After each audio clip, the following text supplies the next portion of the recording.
గౌరవనీయులు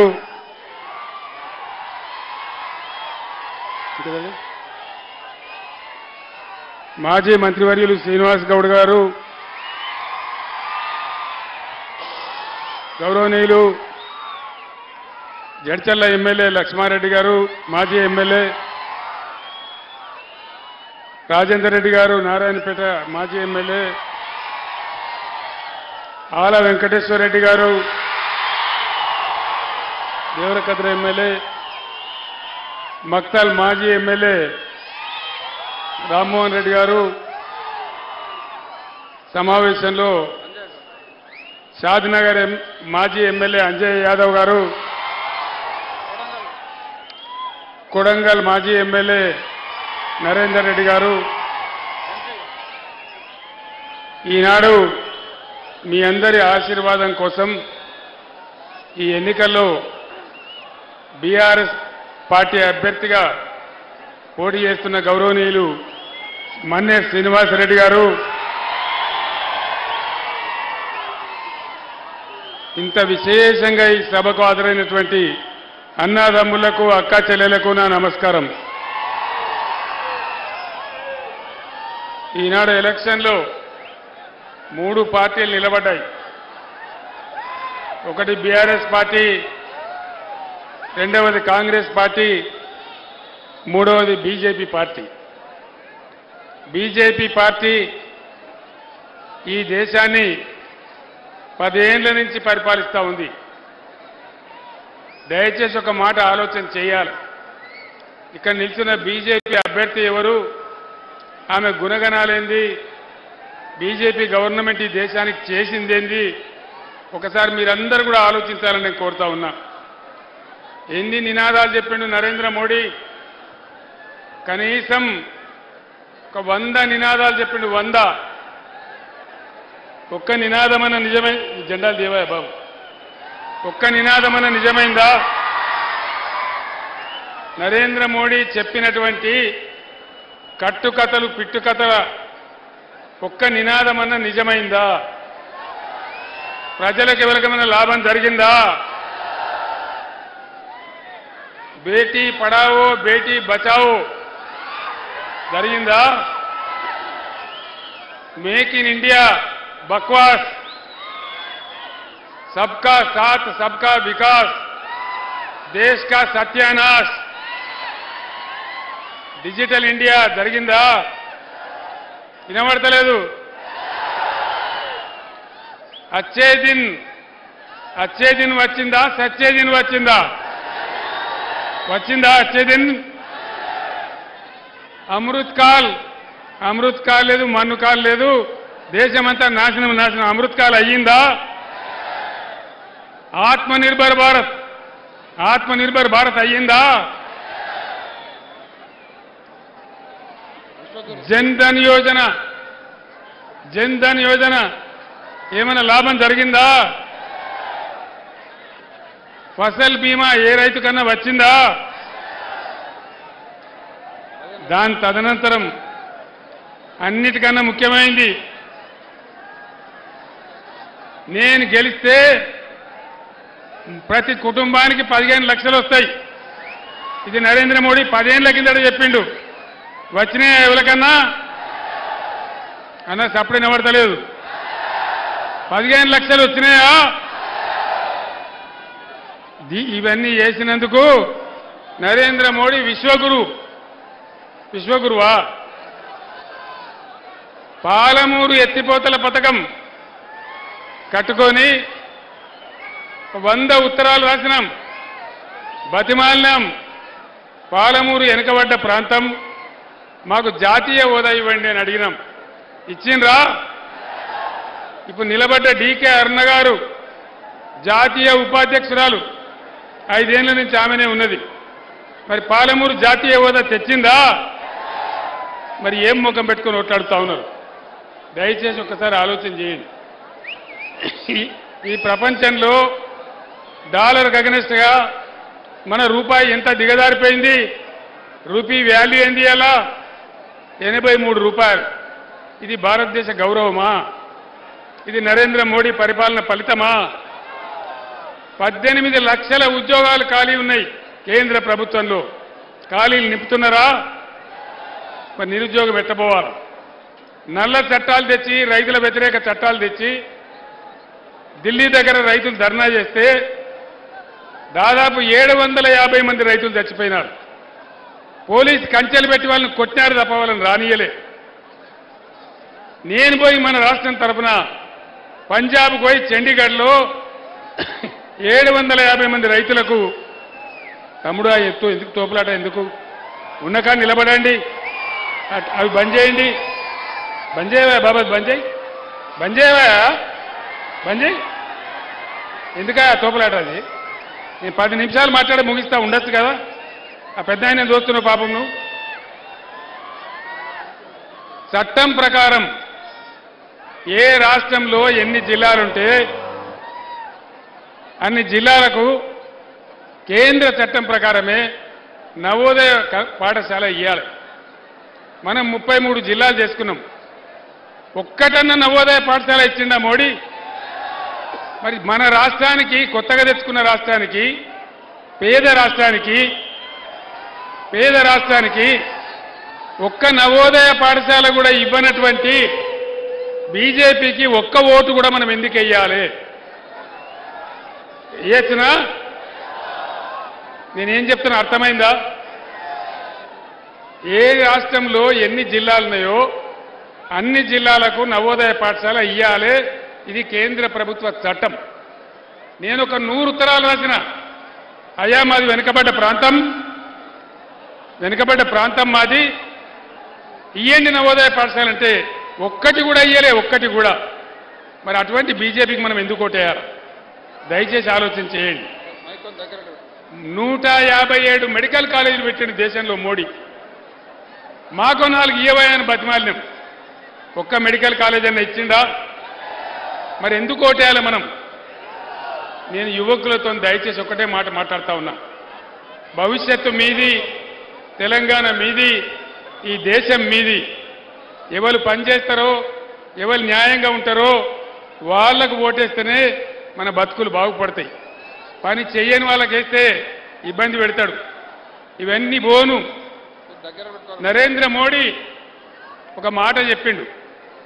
ఏం మాట? కేసీఆర్ వ్యవసాయ బావుల కాడ నువ్వు తప్పకుండా మీటర్లు పెట్టాలి.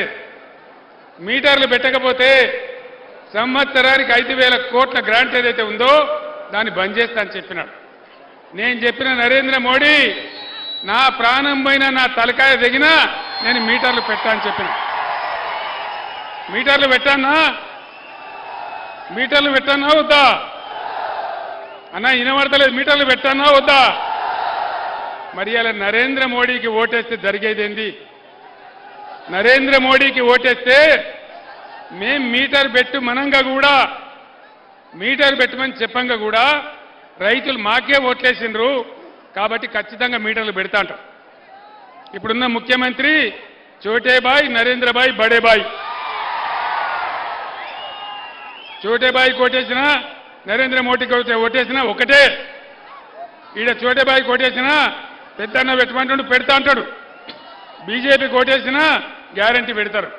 మరి మీటర్లు పెట్టించుకోవడానికి బీజేపీ కోటేయన్నా? పెట్టుకోవన్నా మీటర్లు? దయచేసి ఆలోచన చేయాలి. 7 మండలాలు మన ఈ గుంజి ఆంధ్రప్రదేశ్కి ఇచ్చిండు నరేంద్ర మోడీ. 400 మెగావాట్ల సీలేరు పవర్ ప్లాంటు కరెంటు ఉత్పత్తి చేసే కేంద్రాన్ని మనది గుంజి ఆంధ్రాకి ఇచ్చేసిండు. మరి ఇటువంటి నరేంద్ర మోడీకి ఎందుకు మనం ఓటేయాలి? తెలంగాణ ఉద్యమం మనం చేస్తుంటే ఆంధ్ర వాళ్ళు మన నీళ్ళు ఎత్తుకొని పోతా ఉంటే ఇక్కడి నుంచి కాలువ పెట్టి వాళ్ళ ఆనాడు రఘువీరారెడ్డి పాదయాత్ర చేయడానికి వస్తే ఇదే డీకేఆర్ను పోయి మంగళారతులు ఇచ్చి, అయ్యా నువ్వు మంచిగా తీసుకుపోతున్నావు, మా తెలంగాణ నీళ్లు తీసుకుపోని మంగళారతి పట్టింది. ఈమెకే మనం ఓటేయన్నా? దయచేసి ఆలోచన చేయాలి. డీకేఆర్నకు ఓటేయడం అంటే ఏంది? వీళ్ళు మనకు అక్కరకు రాని చుట్టాలు. ఈ బీజేపీ అక్కరకు రాని చుట్టము, మొక్కిన వరం ఇయని వేల్పు, మోవరమునదాని ఎక్కిన బారిన గుర్రము, గ్రక్కున విడువంగవలవి అని చెప్పింది. మరి అదేవిధంగా ఎందుకు భారతీయ జనతా పార్టీకి మనం ఓటేయాలి? దయచేసి ఆలోచన చేయండి. మన కన్ను మనమే ఒడుచుకుందామా? మనకు విషయం ఇస్తే మనమే తాగుదామా? దయచేసి ఆలోచన చేయండి. నేను మీ అందరినీ ప్రార్థించేది ఒకటే, ఇవాళ వీళ్ళు వాళ్ళు అందరూ కూడా ఎవరు మనకేం చేయలే. ఇక కాంగ్రెస్ గవర్నమెంట్ 5 నెలల వచ్చి ఏం చెప్పాను అన్నాడు, మాకు ఓటేస్తే మొత్తం నిమిషాల మీద క్షణాల మీద చేస్తామని చెప్పింది. రైతు బంధు వచ్చిందా అందరికీ? వినబడతలేదన్నా? రైతు బంధు వచ్చిందా? ఇగో ఇది కేసీఆర్ 5,000 ఇస్తాడు, కేసీఆర్ 10,000 ఇస్తాడు, నేను 15,000 ఇస్తా. వచ్చినాయా 15,000? 2 లక్షల రుణమాఫీ అయ్యిందా? గోవిందనేనా? గ్యారంటీగా. వడ్లకు బోనస్ ఇస్తాను రా, వడ్లకు బోనస్ 500 రూపాయలు ఇస్తాను రా. ఆడపిల్లలకు స్కూటర్లు కొనిస్తామన్నారు, కొనిచ్చిండ్రా? స్కూటీలు రాలే, కానీ లూటీలు అయితే వస్తున్నాయి. కళ్యాణ లక్ష్మి కేసీఆర్ బట్టి 1,00,000 రూపాయలు ఇస్తాడు, నేనైతే తులం బంగారం కల్పిస్తాడు. తులం బంగారం వచ్చిందా? ఎవరికి రాలే. మహిళలకు 2,500 వచ్చినాయా? ఆసరా పింఛన్ 2,000 పోయి 4,000 అయిందా? ఇవి కాకుండా మిత్రులారా, రెసిడెన్షియల్ స్కూలు పెట్టినాం. అక్కడ 4 విద్యార్థులు చచ్చిపోయినరు. అక్కడ విషాహారం పెడతా ఉన్నారు, దాన్ని చూసే దిక్కు లేదు. విద్యార్థులకు ఫీజు రియంబర్స్మెంట్ స్కీమ్ ఇస్తలేరు. 5 నెలల నుంచి రూపాయి లేదు. ఎట్లా నడవాలా? మనం అప్పుడు 20 లక్షల స్కాలర్షిప్ పెట్టాం, అంబేద్కర్ ఓవర్సీస్ స్కాలర్షిప్. 5 నెలల నుంచి బంద్ పెట్టాను. ఎందుకు బంద్ పెట్టాలా? ఈ విధంగా ప్రతి విషయంలో మోసం, ప్రతి స్కీమ్లో దగా, అన్ని రకాలుగా మనకు నాశనం చేస్తూ ఉన్నారు. చేనేత కార్మికులు ఉన్నారు, వాళ్ళకు రూపాయి ఇస్తలేరు. థ్రిఫ్ట్ స్కీమ్ బంద్ చేసిండ్రు. 50% రంగులు, రసాయనాలు, నూలు బంద్ చేసిండ్రు.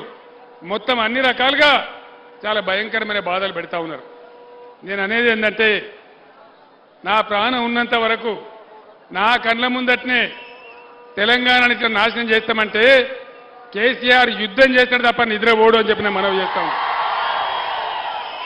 ఆనాడంతా కష్టపడి నా ప్రాణాలకు తెగించి నేను చచ్చిపోయినా పర్వాలేదని ఆమరణ నిరాహార దీక్ష చేసి మీ అందరి తోడుగా నేను ఆనాడు తెలంగాణ తెచ్చిన.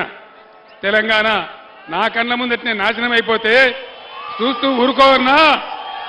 యుద్ధం చేద్దామా? చూస్తూ ఊరుకుందామా? యుద్ధం చేద్దామా? కొట్లాడదామా?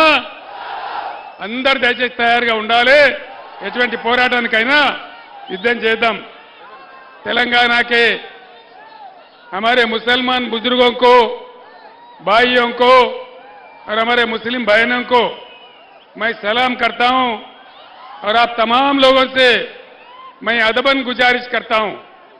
आज कांग्रेस पार्टी इस पार्लियामेंट के इंतखाबात में तीसरे दर्जे पे है, तीसरे दर्जे पे 3rd प्लेस में है।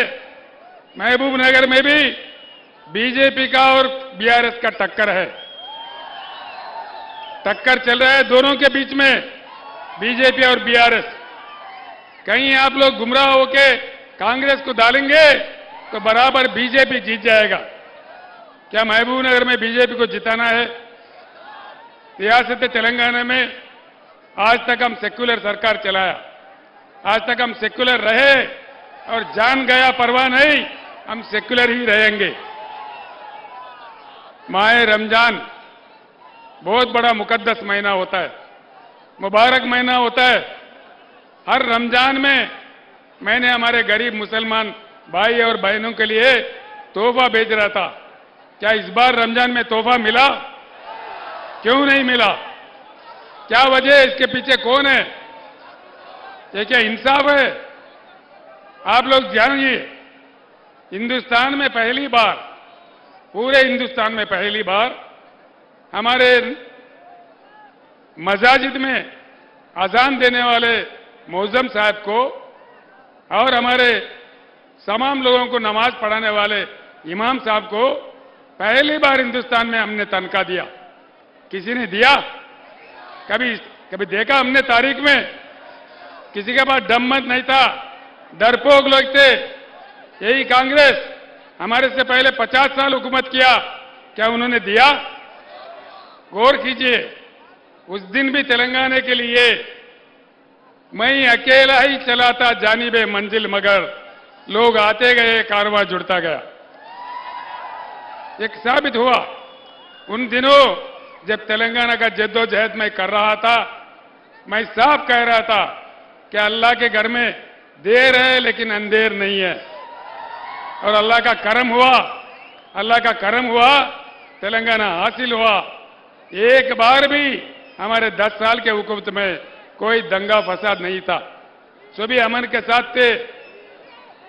किस प्रकार से हमने आपके बच्चों के लिए रेजिडेंशियल स्कूल खोले हैं, ये आपके सामने है। किस प्रकार से हमने पैसे अक़लियती बहबूदी के लिए खर्च किया है, ये आपके सामने है। इन तमाम चीजों के मद्देनजर मैं आपको प्रॉमिस करता हूं, मैं आपको यकीन दिलवाता हूं, बीआरएस एक सेक्युलर पार्टी है और हमेशा सेक्युलर पार्टी रहेगा। यहां से अगर आप गलती से, अगर आप किसी वहम में जाके कांग्रेस को वोट दिए तो यहां बीजेपी एमपी जीत जाएंगे। बीजेपी एमपी जीतना हमारे लिए अच्छा नहीं है, इस रियासत के लिए अच्छा नहीं है।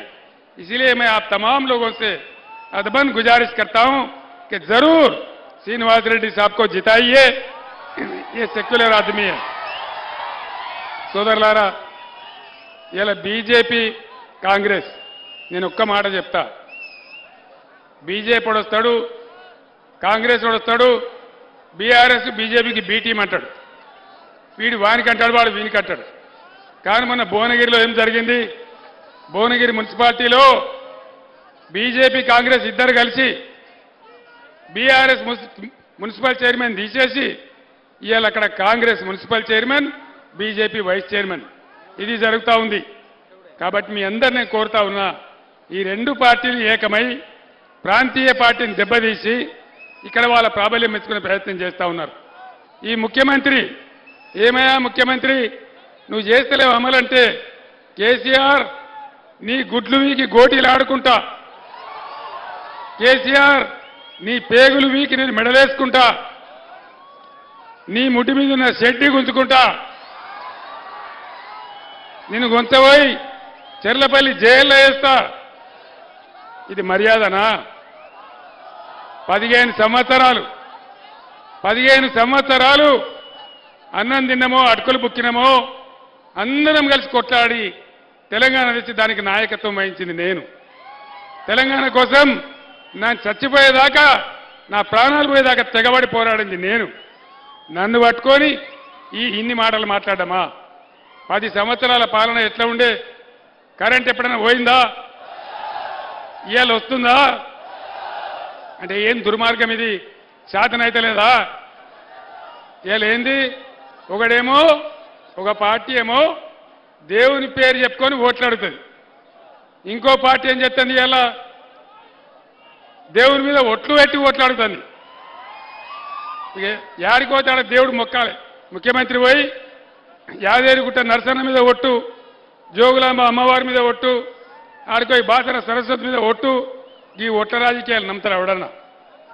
నీకు చేసే దమ్ముంటే అప్పుడే చేయాలి కదా. చివరి మాట నేను ఒకటి చెప్తా ఉన్నా. రైతులు మహబూబ్నగర్ జిల్లా అయితే 25-30 ఎకరాల రైతు కూడా హైదరాబాద్లో వచ్చి ఆటో నడిపించిండు. గొడగొడ ఏడ్చిండ్రు. ఉద్యమం జరిగేటప్పుడు నాకే కలిసింది. అట్లాంటి వాళ్ళను ఆదుకోవాలని రైతు బంధు పెట్టాం. ఇవాళ దాన్ని 3 ఎకరాలకే ఎత్తాం, 5 ఎకరాలకే ఎత్తాం.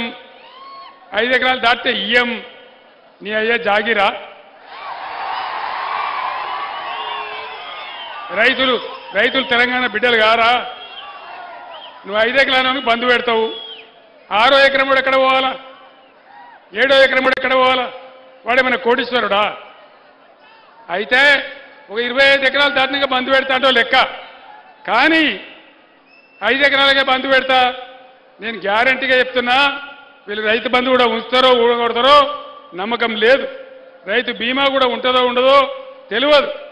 అందుకోసం రాబోయే రోజులలో మన రైతాంగం, మన యువత అందరం ఏకమై కులాల మతాలకు అతీతంగా ఈ ప్రభుత్వం మెడలు వంచాలి. మెడలు వంచాలంటే బీఆర్ఎస్కు బలం కావాలి. బీఆర్ఎస్కు మీరిచ్చేదే బలం. ఇక్కడ శ్రీనివాసరెడ్డి గెలిస్తే మహబూబ్ నగర్ బీఆర్ఎస్ బలం వస్తుంది. కాబట్టి దయచేసి నేను మీ అందరినీ కోరుతా ఉన్నా, బీఆర్ఎస్కు మీరు ఇచ్చే శక్తి అది మీ శక్తే, మీకే ఉపయోగపడుతుంది. కాబట్టి మీ అందరినీ కూడా పేరు పేరు నేను కోరుతా ఉన్నా. నేను వచ్చిన ఈ సందర్భంలో అపురూపంగా ఇంతకుముందు నేను ఎప్పుడొచ్చినా కూడా రానటువంటి పద్ధతిలో బ్రహ్మాండమైన ఊరేగింపు తీసి అద్భుతమైన సమావేశం పెట్టినందుకు మీ అందరికి కూడా నేను ధన్యవాదాలు తెలియజేస్తా ఉన్నా. మీ అందరికీ నేను ధన్యవాదాలు తెలియజేస్తూ నేను సెలవు తీసుకుంటా ఉన్నా. జై తెలంగాణ. కారు గుర్తుకే, కారు గుర్తుకే. జై తెలంగాణ. ధన్యవాదాలు.